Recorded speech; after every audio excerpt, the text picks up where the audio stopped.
nila para yung simot okay lang pero yung bulkong wag na.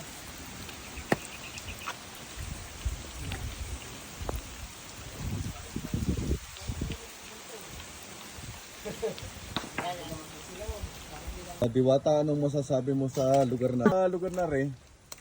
Ari po yung pinagtutulong-tulungan namin at bayanihan po. Serbisyong totoo lang po para sa ating barangay. Ayan.